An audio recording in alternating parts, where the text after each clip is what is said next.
कुछ बच्चों को कंफ्यूजन था कि सर टेंस में और मॉडल्स में इन दोनों में क्या अंतर होता है। तो आज की इस वीडियो में हम जानने वाले हैं कि टेंस में और मॉडल्स में क्या अंतर होता है। जब भी हमारे सामने कोई सेंटेंस बोला जाता है तो हमें कैसे पता चलेगा कि भाई ये टेंस वाला सेंटेंस है या फिर मॉडल वाला है, यानी कि ये मॉडल से बनेगा या टेंस से बनेगा, और कहां पर हम टेंस का यूज करते हैं, कहां पर मॉडल का यूज करते हैं। ये सारी चीजें हम आज की इस वीडियो में देखने वाले हैं, तो वीडियो को लास्ट तक देखना। चलिए शुरू करते हैं। तो देखिए, सबसे पहले हम देखेंगे टेंसेस वर्सेस मॉडल्स कि टेंस और मॉडल्स की डेफिनेशन क्या है और किस तरह से हम दोनों में अंतर करते हैं। उसके बाद हम इनके एग्जाम्पल्स को देखेंगे। पहला लिखा हुआ है टेंस। टेंस में क्या लिखा हुआ है? टेंस हमें किसी काम के पक्के समय के बारे में बताते हैं, यानी कि जब कोई काम करते हैं और यदि आपको उस काम के बारे में पक्का पता है कि भाई हाँ ऐसा ही है और पक्की बात है, तब हम टेंस का यूज करते हैं। या फिर ऐसा कह सकते हैं कि टेंस हमें एक निश्चित समय बता देते हैं कि हाँ भाई ये काम इस समय में है और ये इस काम को कोई झुटला नहीं सकता, यानी कि ये पक्का काम है। मॉडल्स हमें किसी काम की संभावना के बारे में बताते हैं। किसके बारे में? संभावना के बारे में। मॉडल हमें समय के बारे में तो बताते हैं, लेकिन साथ में ये हमें संभावना के बारे में भी बताते हैं। लेकिन टेंस हमें संभावना नहीं बताते, ये पक्का काम बताएंगे, हाँ कि हाँ और नहीं कि नहीं। लेकिन मॉडल्स हमें संभावना के बारे में बताते हैं, पॉसिबिलिटी के बारे में बताते हैं। अब देखिए, टेंसेस को जब आप पहचानोगे तो आपको ये वाली हेल्पिंग वर्ब दिखाई देंगे जिनको आप टेंसेज में यूज करते हैं। Is, am, are, was, were, has, have, will, do, does, did, इस तरह की हेल्पिंग वर्ब आपको दिखाई देंगी। लेकिन जब आप मॉडल्स को देखोगे तो मॉडल के बारे में आप जानते हैं कि would, could, should, can, may, might, must, use to, ये सब आपके मॉडल्स के अंदर आते हैं। अब देखिए, एक एक बार करके हम इनको टेंसेज को और मॉडल्स को देखेंगे। पहले तो देखिए, टेंस को कैसे पहचानोगे। एक तो ये हो गया कि आप इन हेल्पिंग वर्ब के द्वारा पहचानोगे, यानी कि पहला पॉइंट है निश्चित समय के बारे में। किसी भी वाक्य में यदि कोई निश्चित समय है, निश्चित समय का मतलब है कि भाई पक्का समय है, तब आप टेंसेज को पहचानोगे। या फिर उस वाक्य में हेल्पिंग वर्ब दिया हो, हेल्पिंग वर्ब जो आपके ऊपर लिखे हुई हैं, is, am, are, was, were, has, have, इस तरह की हेल्पिंग वर्ब दी हो, तो आपको समझ लेना है कि भाई ये किसका है? टेंस का वाक्य है। जब आप पूरी तरह कंफर्म हो, यानी कि जब आपको पूरी तरह से कंफर्मेशन है, तब आप पक्के वाक्यों को बनाने के लिए आप किसका यूज करते हैं? टेंसेज का यूज करते हैं। किसी काम के बारे में स्पष्ट जानकारी, यानी कि जब आपको किसी काम के बारे में स्पष्ट यानी कि पक्की जानकारी हो, पूरी जानकारी हो, तब आप टेंसेज का यूज करते हैं। समझ में आ गया कि टेंसेज को हम इन 4 पॉइंट से पहचान सकते हैं। इसी तरह से जो मॉडल्स हैं, मॉडल्स को तो आप जानते हैं जिसमें वुड, कुड, शुड इस तरह के आते हैं। अब यहां पर देखिए, यहां पर निश्चित समय मतलब नहीं होता है, यहां पर हम निश्चित समय के बारे में नहीं बात करेंगे। और मॉडल्स को पहचानने के लिए जो आपका सेंटेंस है उसमें मॉडल वर्ब दिया होगा जब आप पूरी तरह से कंफर्म नहीं हो, यानी कि जब आपको पूरी तरह से कंफर्मेशन नहीं है, तब आप मॉडल्स का यूज करते हैं। और किसी काम के बारे में स्पष्ट जानकारी न हो, जब आपको पूरी तरह से पता ना हो, तब आप किसका? मॉडल्स का यूज करते हैं। ये तो थी बेसिक सी, मतलब इन दोनों में जो डिफरेंस है वो टेंसेज और मॉडल्स में। अब हम इसके कुछ एग्जांपल्स के माध्यम से इसको अच्छे से समझेंगे। देखिए, पापा आ रहे होंगे। अब मान लीजिए कि भाई कोई व्यक्ति है, अब कोई व्यक्ति है वो आपके पापा का दोस्त है और वो आपके पास आता है कि भाई आपके पापा जी हैं घर पर। आपने बोला नहीं, पापा जी तो ड्यूटी गए हैं, वो अभी आ रहे होंगे, वो अभी आ रहे होंगे, आपने ऐसा बोल दिया। अब देखिए, आपको पक्का तो नहीं पता है कि वो आ ही रहे हैं, लेकिन आपने फिर भी बोल दिया कि भाई वो भी आ रहे होंगे। क्यों बोल दिया? क्योंकि उनका आपके हिसाब से वो इस टाइम पर आ रहे होते हैं, इसलिए आपने अपने पास्ट के एक्सपीरियंस से लेकर अपने इस वाक्य को बोल दिया कि भाई पापा आ रहे होंगे। अब देखिए, आपने बोल दिया पापा वुड बी कमिंग।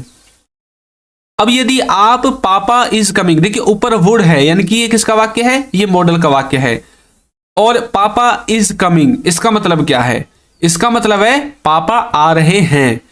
पापा आ रहे होंगे और पापा आ रहे हैं, ये दोनों अलग अलग सेंटेंस हैं, देखने में आपको एक जैसे लगेंगे। पापा आ रहे हैं, यहां पर आप पक्की यानी कि आपको पूरी तरह से कंफर्मेशन है कि हाँ भाई पापा आ ही रहे हैं, तब आप बोलोगे कि भाई पापा आ रहे हैं। लेकिन जब आपको पक्की कंफर्मेशन नहीं है तो आपने बोल दिया पापा आ रहे होंगे। तो जब पूरी तरह से आपको नहीं पता हो तब आप मॉडल्स का यूज करते हैं। जब आपको पूरी तरह से पता हो, पक्के तौर पर पता हो, तब आप टेंसेज का यूज करते हैं। टेंसेज को कैसे पहचाना, क्योंकि इसमें देखिए is, am are, has, have, had, इस तरह के जो हेल्पिंग वर्ब है वो आते हैं। तो यहां पर आया हुआ है इज, तो मतलब ये टेंस वाला वाक्य है। ऊपर वाले में आया हुआ है वुड, तो मतलब ये मॉडल वाला वाक्य है।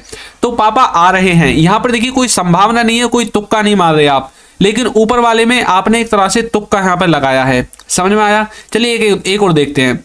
वह खेल रहा है, वह खेल रहा है। अब भाई किसी ने आपसे आकर पूछा कि भाई आपका भाई कहां पर है, आपने बोला वह खेल रहा है। अब यहां पर आपने बोल दिया कि वह खेल रहा है, क्यों? क्योंकि आपको पक्का पता है कि वो खेल ही रहा है। समझ में आ गया? अब यदि आप बोलते वह खेल रहा होगा, अब आप यदि आप उससे बोलते भाई वहीं जाकर देख लो, इधर उधर ही कहीं खेल रहा होगा, अब आपको पक्का तो पता नहीं है कि वो खेल ही रहा होगा, लेकिन आपने फिर भी बोल दिया, मतलब यहां पर आप पूरी तरह से कंफर्म नहीं हो, लेकिन वह खेल रहा है इस सेंटेंस में आप पूरी तरह से कंफर्म हो। तो जब आप पूरी तरह से कंफर्म होते हैं तो हमें टेंस का यूज करना पड़ता है। तो आप बोलोगे ही इज प्लेइंग, वह खेल रहा है। समझ में आ गया? और वह खेल रहा होगा, अब यहां मॉडल का यूज होगा, ही वुड बी प्लेइंग, इस तरह से आप बोल सकते हैं। आप इसमें मे का यूज भी कर सकते हैं, ही मे बी प्लेइंग, कोई दिक्कत नहीं है। ही माइट बी प्लेइंग भी आप बोल सकते हैं। तो मॉडल्स को यदि आपको अच्छे से समझना है तो हमारे चैनल पर जाइए और मॉडल वाली प्लेलिस्ट में जाइए, वहां पर आपको सभी बेसिक से लेकर एडवांस्ड लेवल तक के मॉडल वर्ब को समझाया गया है। तो आपको थोड़ा सा डाउट क्लियर हुआ कि मॉडल और टेंसेज में क्या फर्क है, इनके सेंटेंस में क्या फर्क है। एक और देखते हैं। देखिए, उसके पास एक कार है। कई बार आप बोलते हैं ना ऐसे कि भाई उसके पास एक कार है। देखिए वैसे ये टेंस के अंदर नहीं आता है, ये सिंपल सेंटेंसेस के अंदर आता है, लेकिन फिर भी मैंने इसको यहाँ पर इंक्लूड कर दिया है जिससे कि आपको अच्छे से समझा सकूं। अब देखिए उसके पास कार है। अब भाई कोई आपसे पूछने लगा कि भाई उसके पास कार है, हाँ आप बोलोगे हाँ भाई है उसके पास कार, क्योंकि आपको पता है और आप पूरी तरह से कन्फर्म हो। तो अब यहाँ पर देखिए, यहाँ पर बोल दिया ही हैज ए कार। अब यहां पर हमने हैज का यूज कर दिया, मैंने आपको बताया था ये हैज, हैव, ये जब, मार, वाजवर, ये सब जब आएंगे जब आप पूरी तरह से कंफर्म होंगे। समझ में आया? ही हैज ए कार, हाँ भाई उसके पास एक कार है। अब आप ऐसे भी तो बोल सकते हैं he might have a car, इसका मतलब है उसके पास कार हो सकती है। किसी ने आपसे पूछा कि भाई उसके पास कार है, अब आप कंफर्म नहीं है, आप बोले हाँ भाई हो सकती है उसके पास एक कार, मतलब आपको पूरी तरह से पक्का पता नहीं है, तो तब आपने मॉडल का यूज कर दिया। लेकिन जब आपको पक्का पता था तब आपने इस हेल्पिंग वर्ब का यूज किया है। समझ में आया थोड़ा सा डिफरेंस? और एक और देखिए, उसने अपना काम कर दिया है, उसने अपना काम कर दिया है। अब कोई आपसे पूछने लगे कि भाई उसने अपना काम किया है या नहीं किया है, आप बोल रहे हो कि हाँ भाई उसने अपना काम कर दिया है। अब यहां पर देखिए, यहां पर लिखा है he has finished his work. अब यहाँ पर हैज आ गया तो इजम, मार, वाजवर, हैज, हैव से आ गया, तो मतलब यहाँ पर कहां से आया है? टेंस से। टेंस वाला वाक्य है, उसने अपना काम कर दिया है। अब पूरी तरह से श्योर हो कि भाई हाँ उसने अपना काम कर ही दिया है।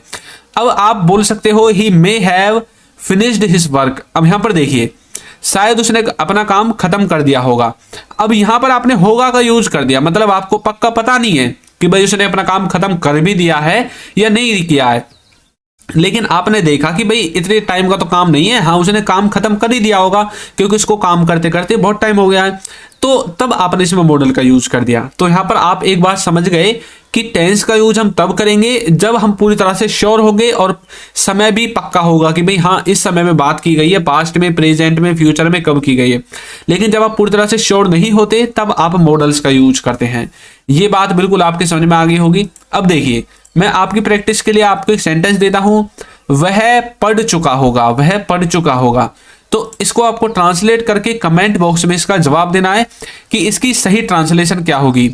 तो यदि अभी तक आपने ऐप को डाउनलोड नहीं किया है तो ऐप का लिंक आपको नीचे डिस्क्रिप्शन बॉक्स में मिल जाएगा, वहां से जाकर आप उसे डाउनलोड कर सकते हैं। तो ये वीडियो आपको कैसी लगी है जरूर बताइएगा, और यदि अभी तक आपने हमारे चैनल को सब्सक्राइब नहीं किया है तो चैनल को सब्सक्राइब कर दीजिए, वीडियो को लाइक कर दीजिए और एक अच्छा सा कमेंट करना बिल्कुल ना भूलें। Thank you.